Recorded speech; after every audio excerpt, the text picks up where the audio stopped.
Let's take you to this now. People are starting to arrive at the home of the late Reserve Bank Governor, as well as Finance and Labour Minister Tito Mboweni in Killarney in Johannesburg. SABC News senior reporter Samkele Maseko is there for us. Samkele, good afternoon to you. Of course, we've seen an overwhelming response and reaction to the death of Tito Mboweni, with many South Africans, including, of course, local and abroad, people just remembering the man and what he symbolized for this country. Just talk to us about what you're seeing at the moment. Indeed, Unati, mourners are coming to the residence of Tito Mboweni here in Johannesburg. I'm just going to move out of shot with Mahlenge Pengumutsiri, the spokesperson of the ANC, as the arrival of the Secretary General of the ANC, Fikile Mbalula. He has just arrived now to pay his condolences and a visit to the family home. He will be leading the ANC delegation with the Provincial Secretary, the ANC head of organizing, that would be Mdu Manana, and also TK Ngizwa, the Provincial Secretary, and Sasabona Mangani, who is the Regional Secretary of the ANC. That would be the ANC leadership. They are going in now. We will just speak to Mahlenge Pengumutsiri once she has ushered in the Secretary General of the African National Congress. They are here to pay their respects for their departed ANC member, former National Executive Committee member of the African National Congress, Tito Mboweni, who was the youngest ever Minister of Labour within the country. He was appointed within that particular position at the age of 35, and the age of 39, he became the governor of the Reserve Bank of South Africa. He always said that he was the 8th governor of the South African Reserve Bank. It also comes at a time where he has departed the land of the living, where they were debating serious economic issues within the structures of the ANC, such as the nationalization of the South African Reserve Bank, which is a point that he spoke very much against, in saying that there is no need to change and to nationalize the South African Reserve Bank, as it is already owned by the government of South Africa, in the sense that the government has more directors in the Reserve Bank, and the Reserve Bank is the one that implements South Africa's fiscal policies. And I mean, Samkele, as we reflect, of course, on just some of the things that have been said about Tito Mboweni, I mean, one comes to mind, and that is the words by the current, Governor Lesetja Kganyago, saying that Tito Mboweni had a beautiful policy mind. And one, of course, remembers how he has always stood up for the independence of, the likes of the Reserve Bank, as well as SARS, etc. Just talk to me about just some of the reflections that have stood out for you over this past couple of days.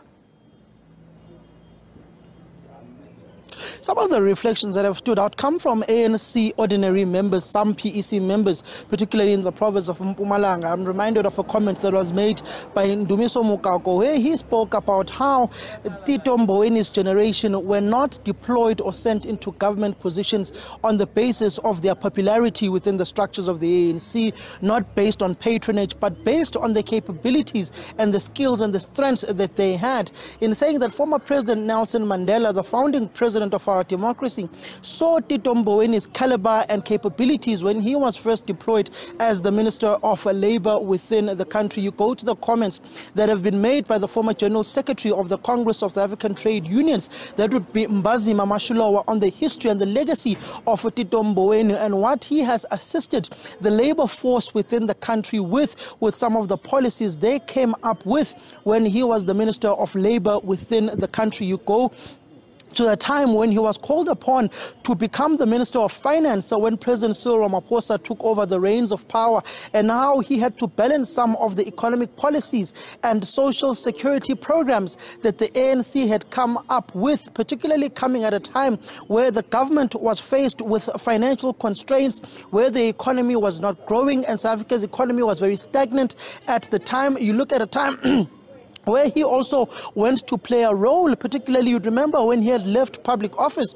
he was frequenting Kigali a lot in Rwanda. You look at the comments that come from the president of Rwanda, President Paul Kagame, and it just tells you of the stature of the man called Tito Titus Mboweni.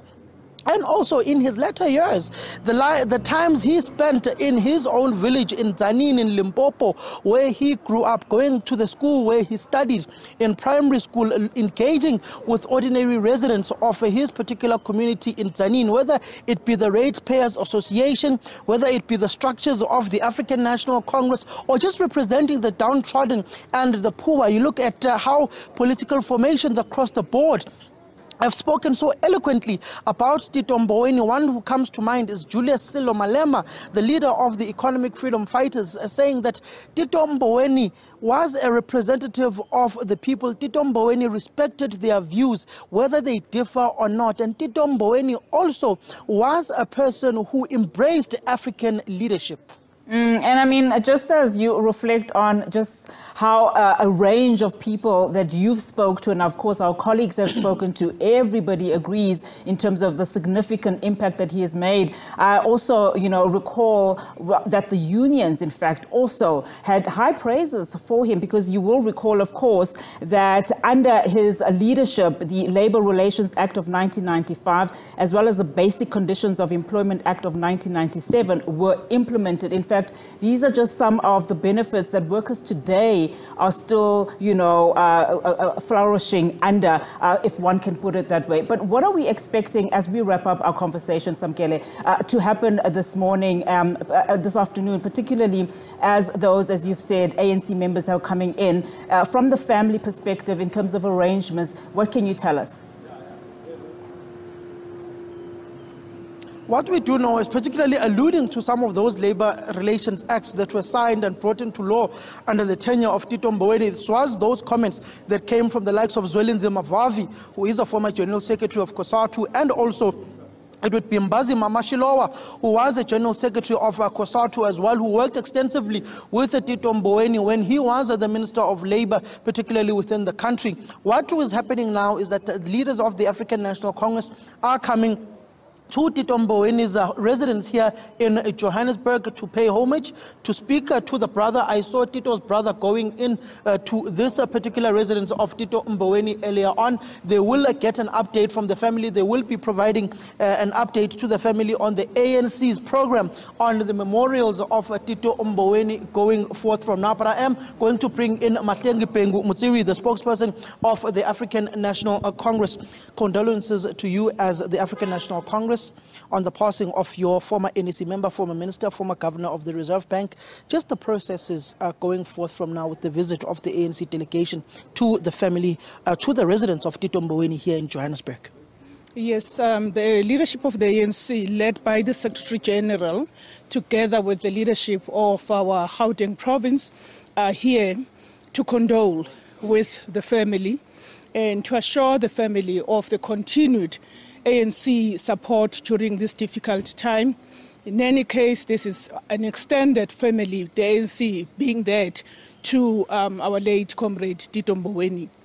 Just some of the programs that will unfold going forth from now until he is laid to his final resting place. I would assume that would be, as we've seen the communication, this Saturday in Tzaneen, where he hails from.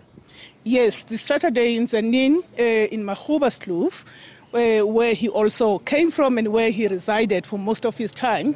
And we look forward to joining and being joined by many other South Africans, and not just ANC supporters and ANC members, in eulogizing the great son of South Africa and the first black governor of the Reserve Bank, who inspired many young people who are growing up today and can look up to something that it is possible for a black child, for a black young woman, and for a black young man to make it to citadels of financial power, such as and monetary power, such as a Reserve Bank. So he stands as that mirror against which future generations would look at themselves. Though, of course, back to the logistics, there will be an ongoing prayers. It has been done.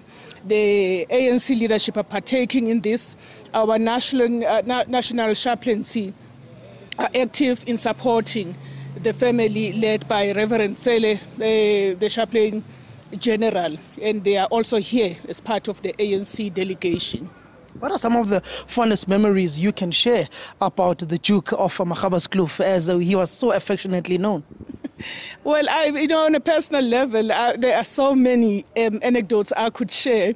It's a pity that I'm speaking in my capacity as a spokesperson of the ANC. But I must say he's always been a big brother. I've had the privilege of really knowing him, intimately, in terms of a person who was a whole person, in a sense that he had many other interests other than political interests.